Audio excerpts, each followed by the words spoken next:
David Bohm Seminar Series 1, Sunday, November 5th, 1989, first afternoon session, Oak Grove School, Ojai, California. All right, well, I think we'll start again. I think at the very end you were raising a question. What was it, do you remember? I don't remember it right now. What? Examples of? Of the eye and, Oh. right. Yes. Okay. Is there any? I'll just keep that in mind now. Is there any other things that anybody wants to raise? Just a few points. Is this working? Are you having a hard time here? Better? It wasn't in the right place. I'm bringing it up louder. Okay. Now, we'll just see if there are any other points people want to raise. Maybe you could repeat briefly, you said repeating the subtle thing, the creative thing, it's a continuous process that you do, and you mentioned to continue that is to keep the thing new and alive. Can't hear that. Yes. No, I can't hear. Can't be loud. I asked him to just summarize or repeat again near the end the last time. You were saying that the process of seeing something new, insight, is kind of a creative thing, and to keep doing that is to keep it new and keep it going. You mentioned something like that, maybe. Yeah, well, I think we'll come to that, yes. Dr. Bohm, I wonder in relation to Phil's question, if in doing with this, perhaps words are not. I mean, it's more concrete even than words. Could that be? It's both words. See, the problem is it more that our problem is in the relationship between thought and the whole system, right? Now, so first of all, we have to get the words there, not for the sake of, not just for the sake of their meaning, right? But for the sake of their action. You understand that? To be observed, right? You see? Even if they're not apparent, we call them up. Yes, because if we don't, they're there implicitly and unconsciously, and we have to bring them out and say we're going to look at it all differently. Ordinarily, we look at the whole process of thought for its meaning, right? And we can do that, But then here we are looking at certain part of the process of thought as a process to be observed beyond the word, right? We feel something's going on, but there's no words. We have to still suspect thought. There may be still words implicit and hidden and suppressed, repressed, right? So in the case, say, of anger, I suggest bring up the words and see if they're there. You see, right? The same with fear, right? You see, for example, there are words. You see, you're afraid of something, right? You may get an anxiety or a fear. You say, I don't know what it means, right?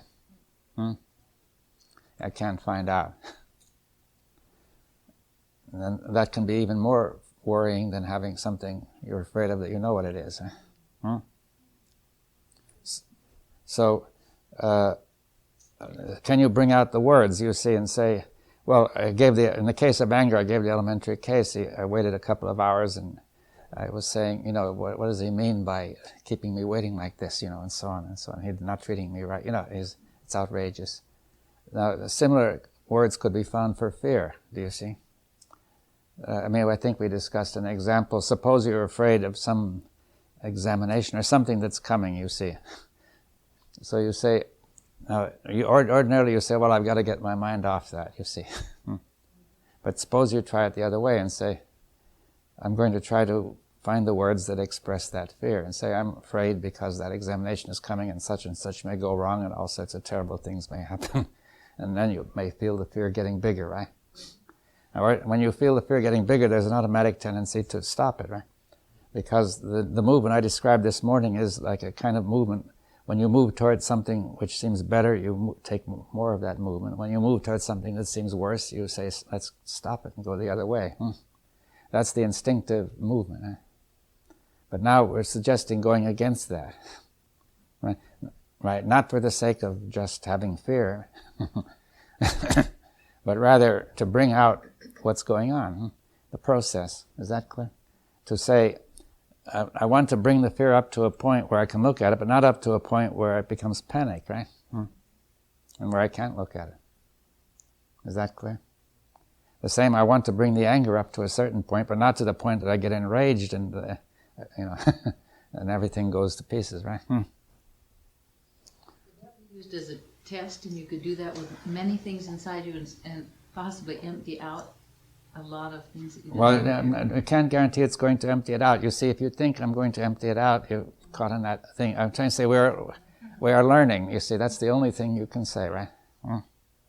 I want to learn. If you say more than that, it's going to get wrong.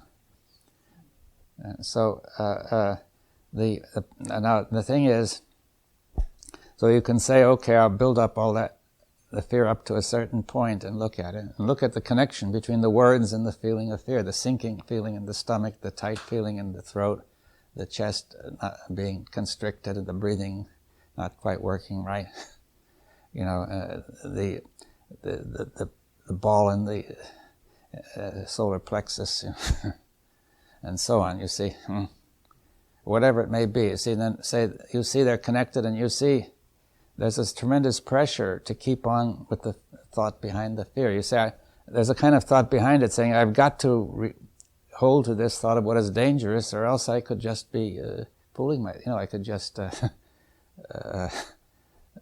a false sense of security. Do you understand? Is that clear? So there's a thought behind it which says, I mustn't give up this thought about fear, right? Because that's too dangerous, you see. You see, and there's another thought behind that, which is that I like the sense of security so much that I know that I'm very prone to avoid looking at things that are dangerous just to feel better, right? You see, it's because you like security so much that we like security so much that we get overcome by fear. Is that clear? You see, there are several reasons. One is that once you build up a sense of security, then remember that there's always the opposite sense, which is canceling it, and then suddenly, when you remove it, you have fear, right? And so, to build up a sense of security by thought lays the foundation for fear. And also, another foundation is you have the habit of doing this, and therefore you tell yourself you had better watch for danger, and this will create more fear, right? Is that cool? So therefore, it's the search for security that is responsible for most of the fear. You see, there's certain fears that will make sense, saying, if you see a dangerous snake, you are alert, you don't just simply walk ahead, you see. On the other hand, you see, that would be foolish, you see, that would be just keeping your head buried in the sand, as they say, to say, well, I don't care, snakes are, nothing can hurt me, you see. And then but then when you overdo the security sense, you lay yourself open to fear, right? So the more fear you have, the more you want to have the sense of security, right? So it keeps on building up. It could build up into panic, right, where it runs away and fills you altogether.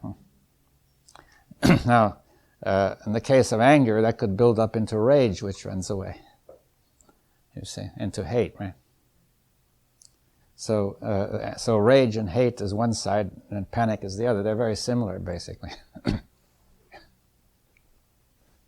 And if it gets that far, then it's not so easy. Now, so the point is then that you could also look at other things. You could look at envy and jealousy that way. See, what is the thought behind it, right? Is it clear what the thought behind envy is, right? Is it clear?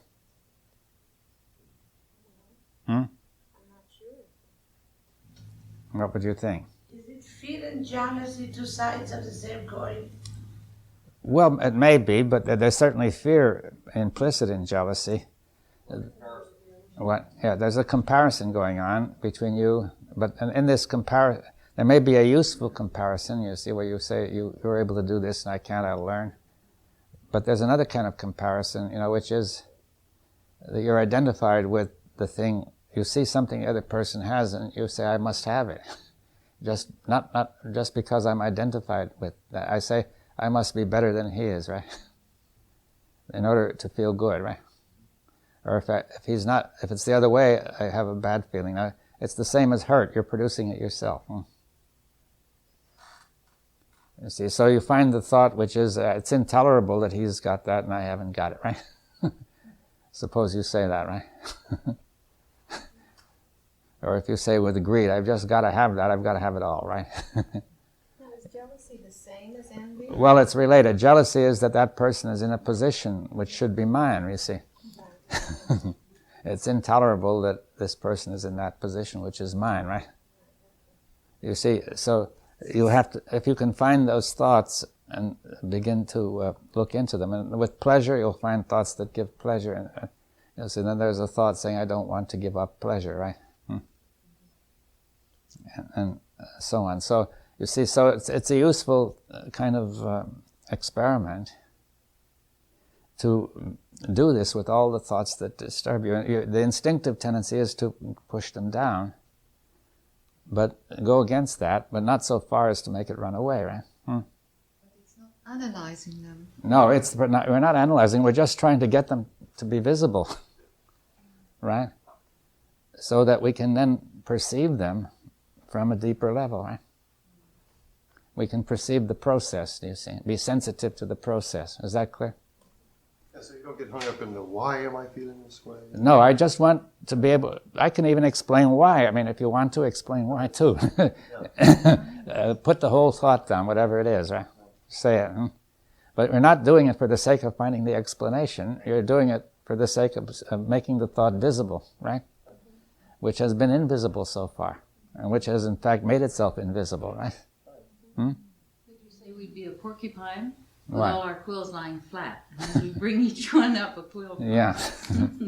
You see, we have learned to cover up these thoughts and to deny that we have them and to say we've got something else, which is better. Like saying we're not angry, we're not hateful, we're not greedy, we're not jealous, you see. We shouldn't be and we're not. And now, suppose you say, okay, I'm just going to say what the case is. Krishnamurti used to call it the fact, but I mean, I would rather say what is the actual situation, right? The actual case. What is all of this positive thinking about? That there is so much going, is it just another trick? What do you mean by positive thinking? I don't know, because I'm not interested about that.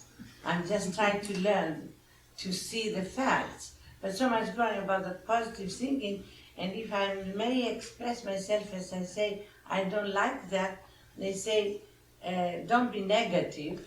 Yeah, well, there's a certain truth in that and a certain falsity. We have to go into it. You see, it's a little complex that we have to say that by thinking in a certain way you can produce a certain state of mind, so that's the truth, right? But then if you simply try to impose positive thinking to cover up something which is still there, it doesn't make sense. Huh? Do you see that? It's like a scotch tape that you prepare to put on top and suppress all the trash that it's there. Yeah, on the other hand, when you understand it deeply, then you can see that your whole state of mind depends on your thinking, and there's no point in entertaining these negative thoughts, right? But you don't even see that you're entertaining them. You see, you're just laying on top a set of positive thoughts to overcome the negative thoughts, which... Dr. Bohm, if you go through the exercise of going through the experience of your fear, letting it come out, then or even bringing it out. bringing it out, by making yourself have these thoughts, is that what you Well, do? to try to find out if they are really your thoughts. Do you see, I'm trying to say, I'm suggesting you've got thoughts which don't come out because you've learned a long time ago to say you shouldn't have them, right? Now, so I say, let's fish around for the thoughts, right? Now I say, the words will be the fishing rod or whatever, you see. So you're just searching for words that would make this... That would express your real thoughts, which are now hidden. Now, when the anger comes forth, then you say, aha, those are the Those words. must be my thoughts. Must be my the thoughts. Yeah, Okay. right? Okay, so we're really fishing now. Yeah. Okay. But I'm saying that actually you have a rough idea of where to look and what words to use, and then you try, as you get closer, you get a feeling and you move the words in that direction, which makes it stronger. You find the words that make it stronger, you see. So you find some of your thoughts, you see. And by actually seeing this, you get something which is more than just words, because you see non-verbally the causal relation between those words and thoughts and the anger feelings And also the anger feelings are preventing you from giving up those thoughts, right? In other words, you don't want to give up those thoughts about that justify anger, nor those thoughts that justify fear. Is that clear? Dr. Bohm, when we see what you just said, is that thought seeing itself then? It's thought, we're beginning to say that there is an observation of the process of thought, which is seeing the thought concretely rather than the abstract content, right? Thought is a concrete, actual process. You don't see the whole of it, but you can see one part of it followed by another part. One part is the word, another part is the whole feeling and the state of the body. And we see that they're connected. You can get a sense, you get a sense that one thing is connected to another, right? That sense of connection is a sensitivity to what's actually there. For the implicit thought that is hidden. We're bringing out the implicit thought. Look at it. And look at it. Look at its structure. Look at what happened. Look at how it works. Now, see, we want it to go not too fast. It's like a wheel. If the wheel is turning very fast, you can't see the spokes. It's got to slow down. But if it stops, you won't see it moving anyway. You see, you won't see how it moves, right? What? How it functions. Yeah. The machine functions in a certain way. The wheels are turning. You want them to turn slowly and see how it functions. If it all turns very fast, you can see nothing. But sometimes there's a thought that will bring out the fear, let's say, but there's something implicit behind that thought that really is the cause, but you haven't got to it yet. It's just that first moment of thought when you have the fear. So I don't know how you get to the part behind that. Well, see, the thing is that to get a good familiarity with how thought and fear are connected in general. And then if you suspect that there's more behind it, then you can try to feel out and find what's more and try to put that in words, right? Is that clear what I mean? You see, you keep it up, and the idea not being to get rid of the fear, but to see how this thing works. Because it also works in a similar way for anger and for jealousy and for envy and for various other things, right? So I think that is what we were discussing. You see now.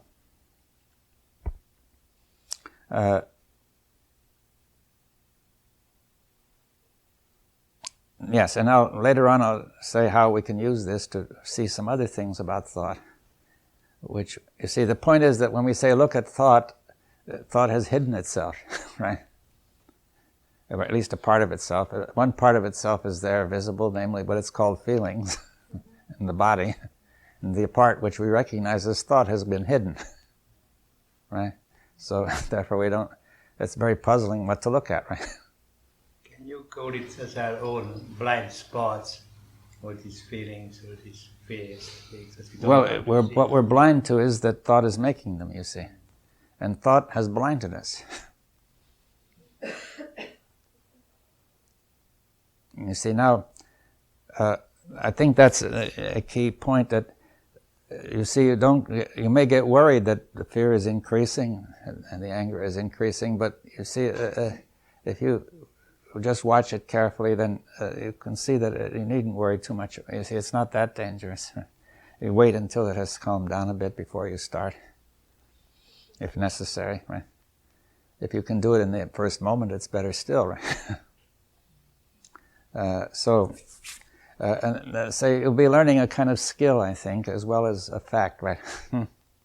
Is that clear what I mean? As well as what is actually the case about thought. Verbalizing a thought. Yeah. Makes it clear that it's a thought. Or just thinking about what happens in yourself. Or Well, do you the have trouble to, is, if you think about it, the thought that you're thinking about is not visible. to use words, express it Well, in it's words. useful to... You see, the problem has come this way. If you could plainly know, I am thinking at thought is going on at this moment, and that's why my body is all stirred up, then the problem would be much simpler, wouldn't it? Sounds to me like when you're out of your mind, you're in the right mind. Could you please give us an example? What? Demonstrate it. Well, you can't demonstrate it like that. You see, you have to do it yourself. That's the demonstration. You see, the demonstration is to see that if you do it, this is what happens, right? You turn the machinery for yourself and see what. If you want to learn how the machinery works, you've got to turn it slowly and watch it, right? You see, now the difficulty is the machinery has hidden itself. Key parts of the machinery have hidden themselves, right? Other parts are visible, but then the meaning is wrong. So therefore, the idea is to get all the essential parts of the machine visible. Now, one of the parts of the machine is thought, right? Another part of it is the feelings and the body sensations. There's more to it than that, but if we can see that it's thought, then and see the causal connection. You see, if this hits this and makes it move, you sense this is the cause of this right away, right? Faster than thinking is needed, right? You sense it could be false, but you sense a causal connection. Now, if you could sense a causal connection between thought and feeling, this would be an important step. Not merely to think there's a causal connection because I have said so, or because it's on the map, right? But to sense it directly for yourself. Is that clear? Now, if this thing goes too fast, you won't sense it. If parts of it are covered up, you won't sense it, right? So you've got to slow it down. It's got to be suspended to some extent so that it's not full strength, but also enough strength to see. And you've got to be sure that the essential parts are there to see. Now, thought has developed in such a way that in any difficult emotional problem, it tends to repress the fact that it is thought. Or it represses the emotion, right? If the thought is visible, then the emotion is repressed. Yeah, we want to get the two together. That's a big change. The emotion is suppressed, but somehow eventually it is going to come out. It comes out, but it's there all the time. It's just the consciousness is suppressed, but the emotion is there. You see, so now we want to bring it all into consciousness at once. So we can see how it works. If that thought creates the feeling, it must have tremendous power. Well, does the computer have tremendous power when it operates your washing machine? You see, the power comes from the power plug. The computer gives direction to that power, right? The power comes from the power plug, and the computer directs the power. The power comes from your whole system, and the thought gives it direction. It may be a wrong direction, which you don't want, right? What you're doing is sensitizing us to looking in a certain direction that we normally don't look. And if you're kind of prepared or sensitive toward this, maybe you can catch it and see it. Yeah. Yes, you see, that the thing is that there's something, when we say look at thought, we have to see, one of the key things to see about thought is that there's a connection between thought and feeling and the rest of the body, and that there's a pressure from the emotional side, in this case, to distort the thought to make you more comfortable. The emotions are demanding that you do something to make you more comfortable, right? And thought says, what does this mean? I've got to do something. And if it says this emotion has no point, the emotion doesn't go away because it's coming from the program, do you see? So then thought says, well, I've got to solve this somehow. So it says, let me try this. It tries one thought, another, and then finally finds a thought that makes you feel better. And however, that is self-deception, right? So that makes it worse. See, or otherwise, sometimes it's the other way around, that you've got an emotion and thought says you shouldn't have it, right? So thought suppresses the emotion. It says, okay, I shouldn't have that emotion. Then it says, okay, I don't have it. Then you don't see it anymore, right? It's a simple trick. Well, I think to be a bit difficult, but it seems to me that when we're talking about it like this, or even when we bring up words that call out the feeling. I'm sorry, my nose is wrong. It's not the same as when something happens and I suddenly feel anger or fear. It doesn't seem quite the same. Well, I think it is basically similar. You see, But it may be, but it doesn't seem that way. no. Well, if you look at it, you'll see it is basically similar. You see that when you have anger, the first burst of anger may be emotion, but the thing that counts is the thought that keeps it going, right? Otherwise, it would dissipate very quickly, right? Now, the thought that keeps it going in the first burst has the same structure as the thought that keeps it going later when you remember it. You see, it all comes from the memory anyway. That's the point. When you suddenly have a reaction, it doesn't seem so. It doesn't seem that way, but I'm suggesting that it is that way. Now we can look into it, you see. I'm suggesting that the way it seems is part of the deception, you see. It's such a mess because it's a self-referential problem. But we can get through it, you see. Yes, but that's what makes it messy. It is a messy, it's difficult, but we can get through it. You see, I'm trying to say, look, I'm suggesting, and on the basis of what I've said, that the thought process is based on memory. Even that first burst of anger is sustained by a thought that comes from memory. I remember that I should be treated this way, and he's treating me that way, right? You see, that thought is what keeps it all going. There might be a burst of anger like this little child, and it's gone in a few minutes, right? But with that thought, it doesn't go, right? It's that thought that's making the worst problem. Now then, that thought is of the same structure as the thought that comes when you call it up later. It's not... It all makes sense, okay? Yeah. But still, it's very hard for me to relate the two. Well, I'd suggest that if you try it, you'll see they are related. You see that if you work with this for a while, the relationship will become actually visible as a fact, you see, as an actuality. That you will see that when you call this thing up, see, if you try this for a while, then maybe you'll also be able to see that the first burst will work the same way. David, I know we're supposed to go slowly, I understand that, but how do you slow down? That's the hardest thing to do. Well, that's why I suggested we don't start with the first burst, but rather it slows down of its own accord. After a while, it's just simmering around, and in fact, you may get interested in something else, and it looks as if it's gone, and then you think about it again, and it comes back, right? Okay. Now, that's the case where you can begin to work on it, right? So you say, okay, that's not so fast now. And you say, let me start experimenting with the words to make the thought visible. You see, now, and as I'm saying that one of the thoughts we have is that first burst is pure feeling. You see, but that's one of the wrong thoughts. That's what I'm trying to say. That first burst is no more pure feeling than anything else, you see. It's a felt. No, there are pure feelings, but the first burst of anger in most cases is not a pure feeling. It's something we've done so many times that it just happens again, right? Well, it happens so quickly, what you're talking about. It's so well ingrained, the pattern, that the stimulus that comes along and triggers it goes off. You don't see the stimulus. And then the difference, I think, that she's talking about is it's relative. As I repeat the thing, it's a bit slower. It's slower, but I see it's different. It's different because it's slower. But I'm saying its structure is not different.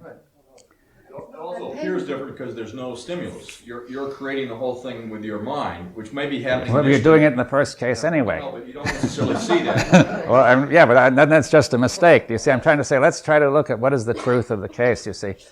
I say, even in the very first case, it's just your mind that's causing all the trouble. In other words, it's thinking that makes it so, as Shakespeare said, right? Moving in the direction of anger, even when the stimulus is present, is arbitrary, only you can't see that. You don't see it, but it's so. You see, now, that response is arbitrary, and that's why there's a possibility that we can get out of it. You see, it actually has no natural necessity at all. When all that stuff disappears and we're out of it, we're gone also. Why? No, well, we may be gone, but I'm trying to say that we'll see that may not be so bad either. Actually, there may be something left which is better. You see that but the self as we know it may go, you see. The self as we know it is going to go anyway, because one way or another, if it doesn't go that way, it will go by destroying the human race. Now, what? That's probably the shortcut. Yeah. And is it that the self will go or the self will be different? Well, yes. Well, what the self as we know it will go. What will be there, we can't say. You see, let's put it. We'll be open to that, right? Now, anyway, so the important point is that most of our so-called spontaneous reactions are just the mind at work, reacting very fast. Now, it had that little mechanism I described this morning, which was developed for evolutionary purposes to face danger, which is you could short-circuit the usual process where emotion and intellect work together and have something just go very fast, you see, right directly from memory into the into the thalamus, producing a very fast reaction, which has been demonstrated actually by measurements. and I don't remember the details, but it was in the New York Times about a month ago. And it's been demonstrated there is this short-circuiting mechanism that goes very fast. The point is, let's look at it when it's not going so fast and we get some understanding, and then maybe we'll be able to see something about what happens when it goes very fast too, right? You see, the right approach is, the right way it should work under normal conditions is that since we're not really faced with that life and death emergency, the emotions and intellect should work together so that the intellect could say, oh, there's no point in getting that angry, you see. But something happens very fast and it runs away, right? But the structure is, putting this little bit in doesn't change the essential point, right? That this is really just the mind at work still.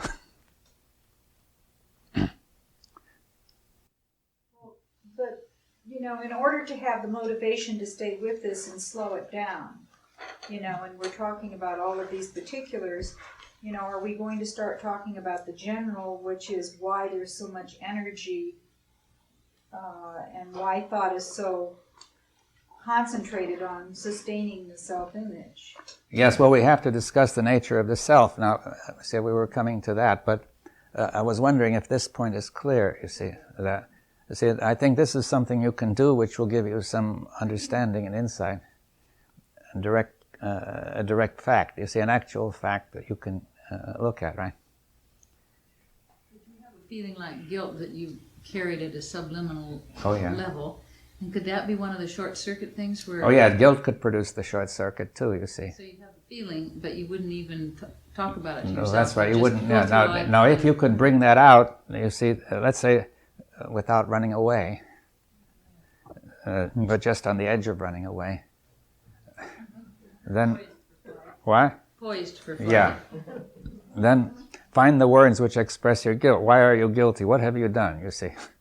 So I am guilty because I did this and this and this and this, you see, and I shouldn't have done that, I shouldn't have done that, and, everything will, people will see this and God will see it, and so on. You'll go back all the way to childhood, right?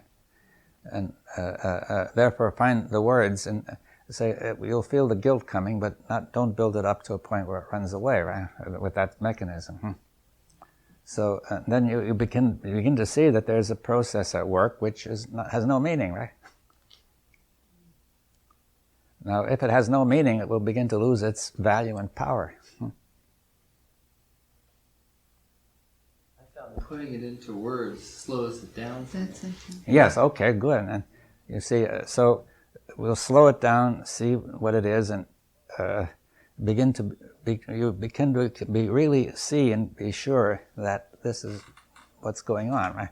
Not merely it's not merely that you think it's going on, that I have said it, other people have said it's going on, but you see this is actually what goes on. There's only one trick with guilt. It seems to me that most of the time guilt is projected. Oh yeah, well you run away from it that way. So we don't know. Well, no, you can say somebody else is guilty, for example. You can say, you can project the guilt on someone else. Now then, you see, you have to be serious about it and say, okay, if I'm projecting guilt on someone else, put it in words, saying, I think he is guilty. He is the one who has done all this, and so on. Put it in words and see what happens, right? But you're afraid to put it in words, right? You'll find that. Huh? What I don't like about so-and-so is my own. Yes, but you don't want to put it in words for yourself. You see, this is the thing to notice. Put in words the exact state of feeling that you've got, right? You'll find that you don't want to do it. You see, the mind moves away. Why does it move away? Because you suspect or you're pretty sure that it's going to make you uncomfortable. The mind instinctively moves in every direction that would make it more comfortable. Now, that would be right for some purposes, but it's wrong here, right? You could carry guilt subliminally that has been imposed on you by others. You can really only don't feel that. Yeah, it's never unless you cooperate. It cannot be imposed on you. Yeah, masochistic state. No, you have to accept the truth of what is said, right? So, let me say, if somebody says you're guilty, you don't question it. You have to say that's true, right? Otherwise, it can't be done, huh? See, let me bring this point out, and then we'll. You see, finally, there's one crucial stage at which the whole thing is made to work. There is a judgment as to what is true and what is real. Now, if you say this is only a thought, then it doesn't affect you very much, right? The minute you say this is true and that what I'm thinking about is real, then you're engaged in it, right? Yes. So if somebody says you're guilty, you don't question. You say, this is my mother and father or whoever it is. They must know, right? I'm a little child. I don't know. They know. So you say, okay, that's true. The guilt is real. And then you're caught in it. You see, then that fast mechanism gets going, you see. Because you say, here is a real danger, right? That's just one of those places where in the jungle we were supposed to react instantly.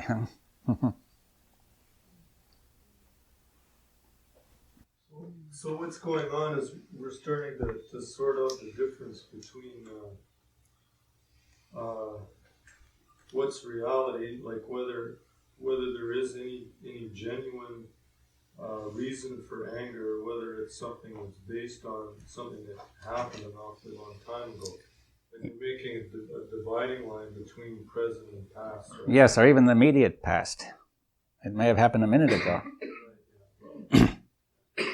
You see, and also the things that are more important than those events are the conclusions that you accepted that this is the right way to go about it. You see, that you are to, that whenever something happens, you naturally ask, what does it mean? And you start to think, what does it mean? But your thought is already caught up in that whole process, so that it's aimed at making you feel better and not at telling you what the truth is, right? And therefore it gets worse. Do you see it? Normally the mind its general mechanism is to avoid pain and seek pleasure. That's sort of what yes, and seek security and avoid danger, right? And that's healthy and basically for the animal, right? Yeah, that's what it's doing without playing around with it. If you start to play around with it like you're suggesting, you're going to have to accept a certain level of discomfort in order to Agreed. Yeah, but you say, I do it because I see it's necessary and important, right? Even to do anything necessary, you accept discomfort. Now, see, if you want to make money, you've got to accept a lot of trouble and discomfort very often, right? Now, this is more important in the long run than making money. That's the meaning you're giving to the situation. Yeah. Therefore, you will, if you see this, you will accept the discomfort and the insecurity, right? You see, even to climb a mountain, you may accept discomfort and insecurity. You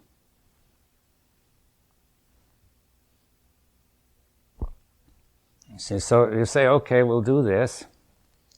And we now say that the judgment of what is true and what is real is crucial, but those judgments might be made from direct perception, sensitivity, or they might be made from the program saying, I accept that all things of this nature are true, right? Whatever my father and mother say is true, right? Then it happens automatically. If my father or mother says it, or somebody else in authority says it who's in their place, then I say that's true, and then I'm caught, right? So the machine has caught itself, right? See, once it makes that program, then the judgment of truth is controlled by the machine. And the machine will judge things so as to keep itself going. See, so therefore, it will say, I've got to. This is the truth, and that's real, and therefore I've just got to do it. It's necessary. It can't be otherwise. It builds in assumptions like this is dangerous. Yeah. And and prevents you from looking in that direction. Yeah, don't look there, it's too dangerous, right? Too disturbing, right? You see, and that's true. You see, so that you might see the second phase of this is to question, are these thoughts true, right? And is what I see real? And then, in order to do that, you can also say, let's go about it the other way, and say, I'm going to try to put in words what I think is true and real. And I say, it is true and real that I am guilty, that everything my mother and father said is true, or at least basically so. If my mother and father said it, it must be true, right? Because they know. I'll try to find the words that express all that, right? And I will see the effect on the rest of the system, right? And I'll see that those words are actually affecting the system, right? And therefore there's something very fishy going on. Right? Is insecurity a form of sensitivity? Well, and you may sense that you're insecure, but you can also have it from a thought saying, I'm insecure, right? I ought to be secure and I'm insecure. I mean, you could say I'm insecure in certain situations. That could be a thought. In such and such a situation, I'm always insecure. Then you will feel insecure. Now, suppose you put it in words, right? You will feel the insecurity. Then you put it in words. This thought is true, and the insecurity is real. You know it's false, but you put it in words anyway. Not because you're out for the meaning of the words, but because you want to see what they do. It's false, it's not quite the same. It is the same. It works nevertheless. You see, very often when you know something is false, you cannot get out of it. You see, isn't that clear? So, once again, the thought itself has no meaning except the meaning that we give to it. Yeah. Well, the meaning that thought gives to it. You see, because it's a cult a lot of times. Beyond the person. It's you're saying the parents or the grandparents. Or yeah, but it's all here now, right? In the memory. It didn't come from this. Well, doesn't matter where it came from. You see, this would never have worked if you had not cooperated by agreeing that this is true. What? It would never become part of the program unless you do that. It would never become an effective part of the program, you see. It would have been just a memory, you see, nothing much. Right? But, see, once you say this is true and what I'm thinking about is real, then it becomes a powerful part of the program. But it's a cult, it's hidden. It's hidden because it's hidden in the very nature of the case because you're saying it isn't a program at all. That implies it's not a program. Kind of like it's like we're temporarily. It's like make believe. We're going to make believe as if this were true. No, I think it's being more deliberate. Just being deliberate and slowing down to the point where you're able to unpack this. These thoughts are in you right now, but they're being hidden and suppressed, right? Put them in words, and even though you don't believe them, they work. Like taking out dead grandmothers and bring them alive. What? Like taking out dead grandmothers and bring them alive. You see, you can be convinced that, look, you can be convinced that you have a guilt complex, you see. You've gone into it carefully. You've gone into the history of your father, your mother, your grandmother. And you can see they all gave you a guilt complex, but you're thinking about that guilt complex. You're not looking at it, right? Mm-hmm. Now, then suddenly somebody makes you feel guilty, and along comes somebody and says, whoa, that's just your guilt complex. But it still feel guilty, right? You see, you may know it's untrue, but you still accept it as true, because the program works regardless of what you know. You see. You see, you have to do something else to get at the program, which is to actually see the connection between the thought and the whole process, the feeling and everything else. You see, you have to see this in some manner which is a bit beyond words, right? I mean, you see the causal connection between that thought and your guilt feelings. Not merely somebody tells you about it, or you think about it, but you see it as you see that my hand pushing this is the cause of its moving, right? Before you say, instead of thinking about it, you think. Yeah, you think guilt and don't think about guilt. Is that clear what I mean? Yes. See, think guilt, think fear, think anger, think pleasure. But then that's so contrary to our conditioning and whatnot that You pull back from that one real quick, right? Yes, that's the instinct again, saying that that's too disturbing. You see, so the point is that if you can think this, then you will get some perception of what's actually the case, right?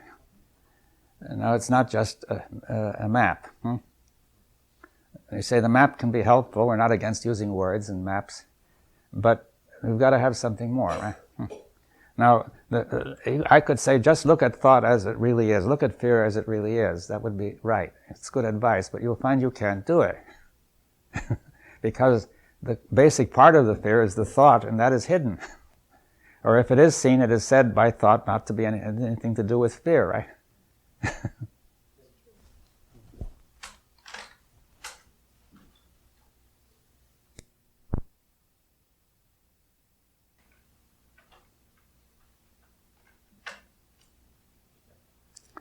Right, now you will see the necessity of this, and only that can make you do it, you see. Now you see, let me say something about necessity, because that's closely connected to what is true and what is real and what is necessary, right? Necessary means what cannot be otherwise, right? It's got to be that way, right? Now, we have the perception of necessity, and the opposite is contingency. It means it can be otherwise. And the thought of necessity, the word, a very interesting insight is obtained by considering the Latin root, which is necessi, meaning don't yield. That which is intellectually means it's got to be that way. Emotionally means don't yield. You're physically and mentally, and your body is in a stance of not yielding, right? Being, in other words, if it's necessary, then you can get rather rigid, right? Right? You can feel the rigidity. That's the part of the same one. The intellectual side is it can't be otherwise. The emotional side is hold, don't yield. It's got to be, right? So now necessity is an extremely powerful thing. It overrides anything once it's accepted, right? It will override everything, right? So self-preservation. People, for necessity, say for their country or for any other reason, have sacrificed their lives. You see, if you say it's necessary to climb the mountain, it will drive you to the top or else kill you, right? If you hold to the necessity, it will liberate all that energy. Also, it can drive you into all kinds of craziness, right? You see, but the important point is to notice the power of the concept of necessity, right? Now, if you don't think it's necessary, then you won't really put a lot of energy into it, right? Now, you see, you may be programmed to believe it's not really necessary. You say it sounds like a convincing case, but you see, when it comes to the real world, it's not real. It doesn't hold. You see, that's the kind of thought that we often have, right? Hey, this is all very nice for such a discussion. But in the real world, where we've got to make our living and make our way, and all this doesn't hold, right? Now, if you think that way, then you're not going to do it, right? You have to go into it for yourself and see, does it hold in the real world? Or is the real world real? You see, you've called it real. You see, you have said, my thought about that world is true and that world is real, but I've already suggested that world is not real. The thought about it is untrue, right? The thought that creates that world is not true. So that world is not real. There really is something there, but it's not the world that you think that is there, right? It's a world created by thought. You see, so therefore, if you look at that, you will see that this is just what is needed in the so-called real world.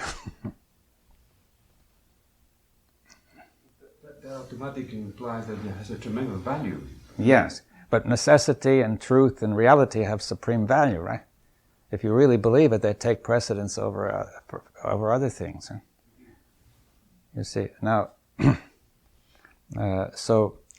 therefore, and you see, then you should put in words.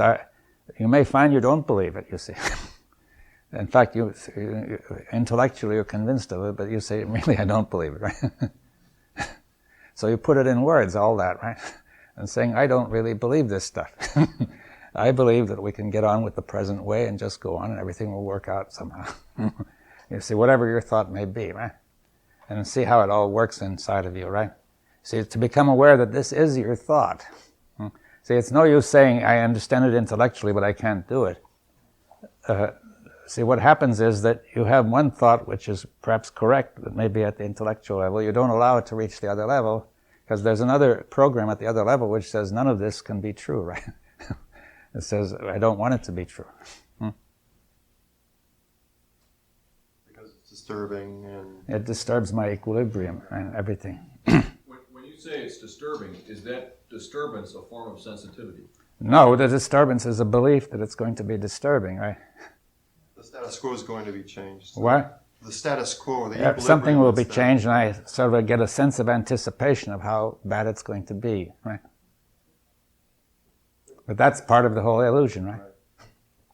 When I first, I'm going to talk about myself. When I first felt that I had to believe that from my parents, it was a question of survival.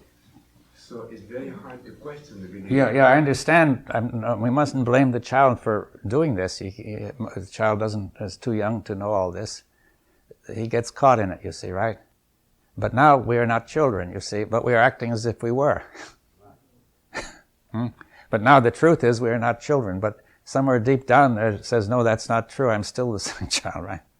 You're saying we've got to integrate that somehow.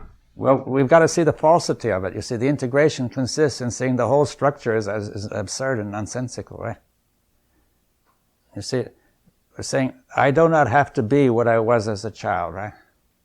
But we have a thought which says, I've got to be that I have an identity. So, let's see, it's connected with the notion of the self, right? Is that clear? You see, why have I got to be? It's necessity, right? Now, necessity overrides everything, right? So I've got to be that because that's me, right? What I was as a child is what I've got to be now. I'm saying that therefore I can't stop repeating that thing. It brings up like a sensation of something is dying there. Yes, well, all that may be, but then you may have the thought I'm dying and you get a feeling I'm dying, right? Something is dying. Yeah. Yeah, but we say if this is necessary and important, then we stick to it, right? See, if somebody's on the battlefield and they say, oh, I get a feeling I may get killed, I better turn around.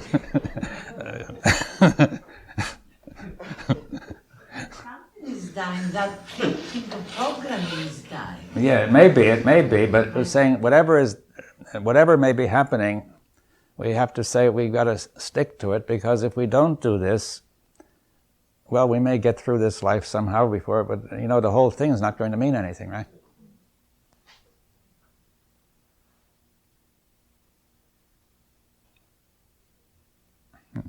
You see, for much less serious causes, people face the utmost danger of death and discomfort and maiming and everything, right? Torture, murder. They've done everything for much less serious things, right? So pain would be the doors to peace. What?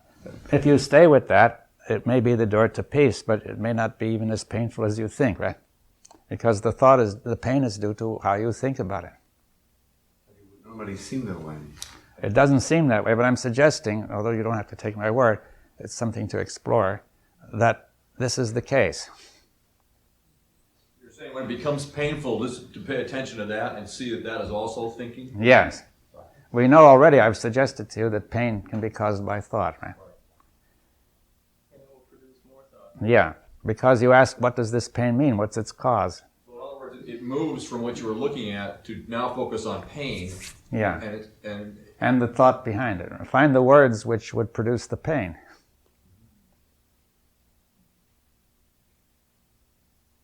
When you say think fear, don't think about fear, but think fear, think guilt, could we also say relive fear? You are reliving it, but you can't relive it without thinking it. Because in the first place, you were thinking it. So you can relive it by rethinking it, right? It's like reliving the same thing, yeah. Yeah. It was you were thinking it in the first place. See, one of the mistakes is to say that fear was a real thing in the first place. Now it's only a memory, you see. But it was always, you were always thought. It was always thought.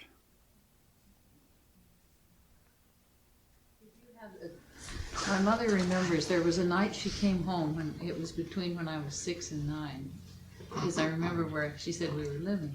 And she said, I said, now I know what it means to have a conscience. But she may have said guilty conscience. I have no idea what that would be. I was going to ask if you had something like guilt, maybe that felt good and bad at once, or bad mostly, but good. Would you go through life looking for other ways to be guilty? Well, no, just try to think if you get a guilt feeling, or you've grown up doing that. I was wondering if that could be a pattern. Let's say guilt wouldn't be the thing, but suppose you got pleasure out of being self-pitiful at 7. Well, then it would continue, you see. It was on the program, not just this way of getting pleasure, but also in general, pleasure will come from self-pity, right? This is a case where I can have a valid reason for pitying myself. Therefore, I get pleasure, right? You've got to discover a valid reason to pity yourself to get that pleasure, right? You could find more reasons as you mature, right? Yeah, you get better and better at it. Better and better, yeah. Do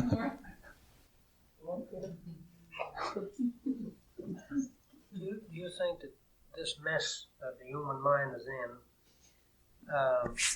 might have had something to do with 10,000 years of civilization where man's mind has become idle, and there's a saying somewhere that an idle mind is a devil's workshop? Well, this could be so, yes. You see, in fact, it became idle by becoming busy, you see. I mean, instead of doing the things, it should do out in nature, or hunting or something, like most of the Aborigines and these people who live in the plains and South America, they're great seers or sages in all these tribes. It seemed like they lived in a happier way. They didn't have any of these problems that we seem to have. Well, they had some, but they're not nearly so severe as ours, you see. Now, it's built up with civilization, I think. You see, building up into war and slavery and oppression and fear and hate and all that tied up with thought, right? Yeah, those tribes can have their problems. They have problems, but I think I've known people who visited them, and they say they're far less severe than our own, you see. There's about 10 million of them living in the same Well, I know. The minute you put a lot of them together, they start having problems, you see. I was talking with a North American Indian, Canada, the Blackfoot tribe, I think, and he was saying, well, when they had 3,000 people there, wherever they're living in Canada, they lived fairly harmoniously. Now that they have 7,000, they're getting into a lot of trouble.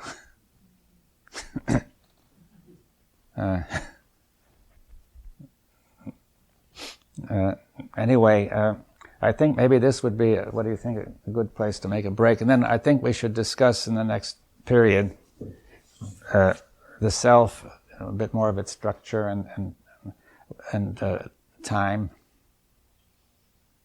The immediate, the question, possibly a few questions of that nature that would bring us to something deeper.